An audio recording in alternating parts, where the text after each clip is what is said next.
So, ayan. Ayan. So, diba? Ha! So, marami tayong tubig in the house. Sagana tayo sa tubig ngayon. Tatapusin natin yung ating brooder cage.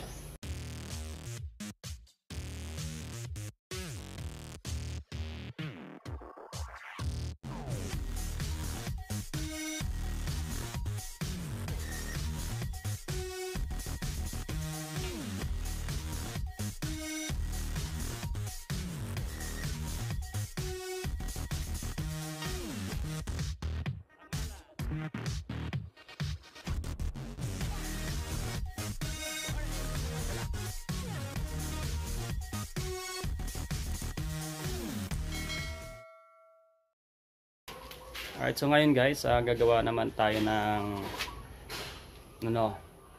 brooder cage. So ito ay isang mahalagang parte sa pagmamanukan, lalong lalo na kapag tayo nagpapahatch ng mga sisiw. So kailangan meron tayong brooder cage. Alright, so bale yung brooder cage size guys ay kung saan natin na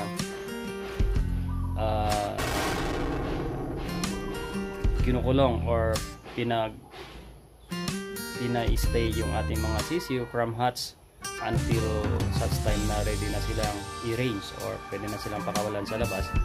So dito muna sila mananatili. So ngayon gagawa tayo ng brooder cage na 2 palapag. So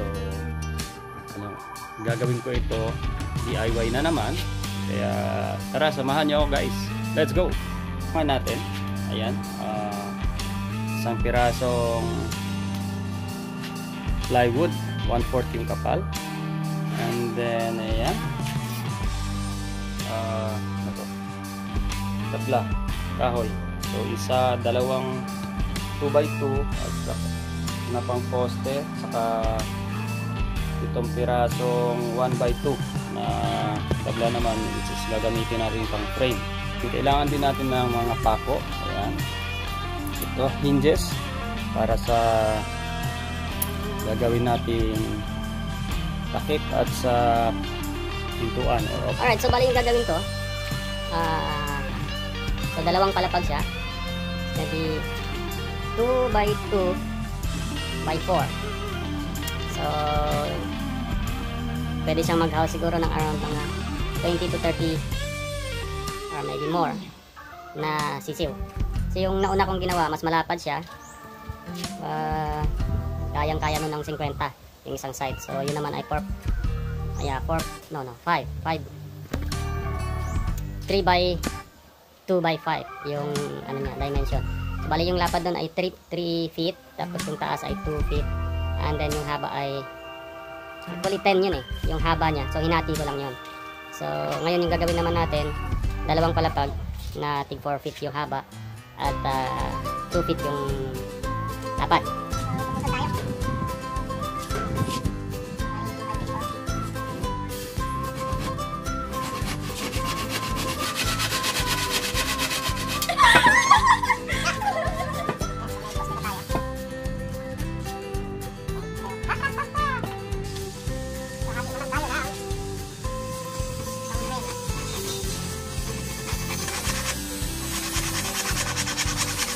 So ayun, nakat na natin yung ating mga kahoy na gagamitin pang frame. Ayan na guys yung ating mga pang frame. Ayan. Ayan. Ayan. Okay, so yun, mag-start na tayong bumuo ng ating brooder. Assemble na natin siya. Let's go!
Alright. So, ayun na nga. Nadali na natin. Frame muna, frame. Alright. So, ayan muna. Naitayo na natin kahit paano. Bukas natin to itutuloy. So, naayos na natin yung frame niya. Tutuliduhin natin yan bukas.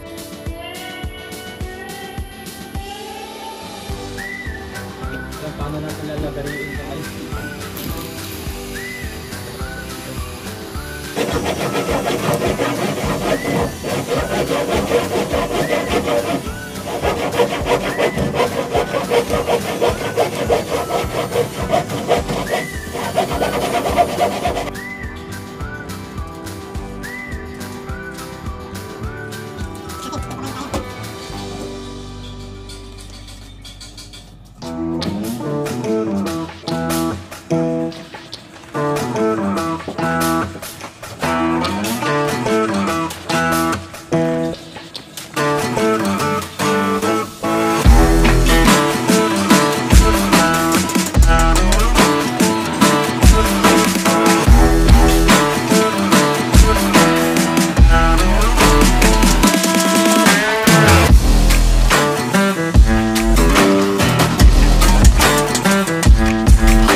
Alright, so yan.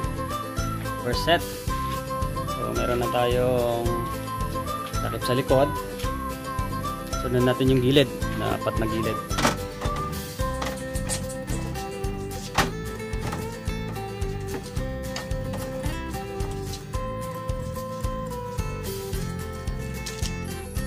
Alright, ayan. So nakabit na natin to.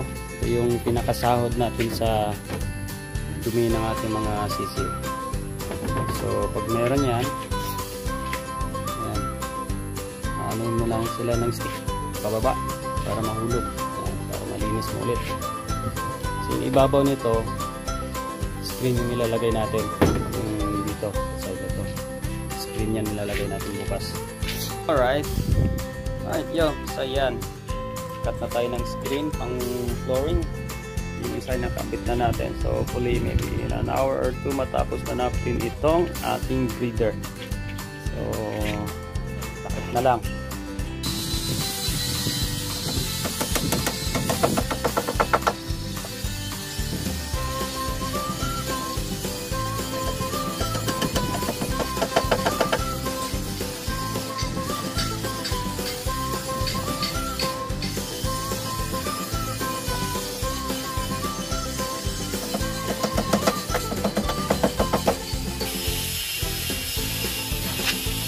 Ayos na ang screen.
Alright, so yan na guys. Yan na yung ating DIY brooder. So I hope nakatulong itong DIY brooder video na ginawa natin. Hopefully sa mga nagsisimula na gustong makatipid. So ilalagay ko po sa bandang dulo ng ating video. Ilalagay ko sa bandang dulo yung materialis at ng costing. So yung total na nagagastos ko rito around 2,000 plus, maybe 2,500. So yung isang brooder ay doesn't have to cost you too much as long as it does the job. Okay tayo doon. Alright, so yan lang muna mga kagala. That's it, pansit. Ready na ang ating brooder. Pwede nang salangan ng mga bagong sisiyo. Alright, thank you so much for watching guys.